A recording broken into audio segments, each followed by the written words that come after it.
या देवी सर्वभूतेषु शक्तिरूपेण संस्थिता नमस्तस्यै नमस्तस्यै नमस्तस्यै नमो नमः। श्री दुर्गा सप्तशती त्रयोदश अध्याय 13वां अध्याय। राजा सूरत और वेश्य को देवी का वरदान।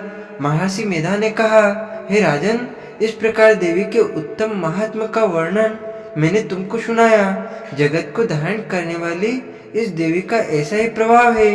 वही देवी ज्ञान को देने वाली है और भगवान विष्णु की इस माया के प्रभाव से तुम और यह वेश्य तथा अन्य विवेकी जन मोहित होते हैं और भविष्य में मोहित होंगे।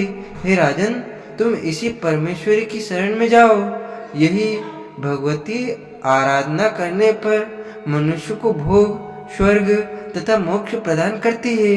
मार्कंडेय जी ने कहा, महर्षि मेधा की यह बात सुनकर राजा सूरत ने उन उग्र व्रत वाले ऋषि को प्रणाम किया और राज्य के छीन जाने के कारण उसके मन में अत्यंत ग्लानि हुई और वह राजा तथा वेश्य तपस्या के लिए वन को चले गए और नदी के तट पर आसन लगाकर भगवती के दर्शन के लिए तपस्या करने लगे।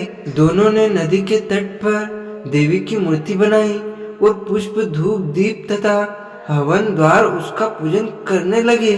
पहले उन्होंने आहार को कम कर दिया, फिर बिल्कुल निराहार रहकर भगवती में मन लगाकर एकाग्रता पूर्वक उसकी आराधना करने लगे। वह दोनों अपने शरीर के रक्त से देवी को बलि देते हुए 3 वर्ष तक लगातार भगवती की आराधना करते रहे। 3 वर्ष के पश्चात जगत का पालन करने वाली चंडिका ने उनको प्रत्यक्ष दर्शन देकर कहा। देवी बोली, हे राजन तथा अपने कुल को प्रसन्न करने वाले वेश्य, तुम जिस वर की इच्छा रखते हो वो मुझसे मांगो, वह वर मैं तुमको दूंगी, क्योंकि मैं तुम पर अत्यंत प्रसन्न हूँ। मार्कंडेय जी कहते हैं, यह सुन राजा ने अगले जन्म में नष्ट न होने वाला अखंड राज्य और इस जन्म में बलपूर्वक अपने शत्रु को नष्ट करने के पश्चात अपना पुनः राज्य प्राप्त करने के लिए भगवती से वरदान मांगा।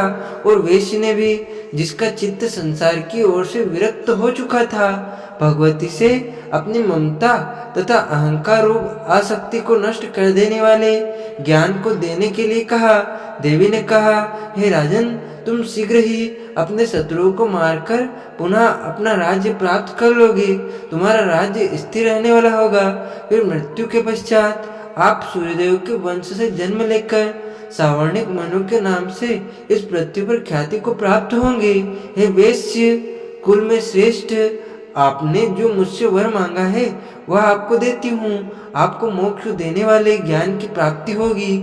मार्कंडेय जी कहते हैं, इस प्रकार उन दोनों को मनवांछित वर प्रदान कर तथा उनसे अपनी स्तुति सुनकर भगवती अंतर्ध्यान हो गई। और इस प्रकार क्षत्रियों में श्रेष्ठ वह राजा सूरत भगवान सूर्यदेव से जन्म लेकर इस पृथ्वी पर सावर्णिक मनु के नाम से विख्यात हुआ। श्री दुर्गा सप्तशती के पाठ के बाद सिद्ध कुंज का स्तोत्र का पाठ अवश्य करना चाहिए।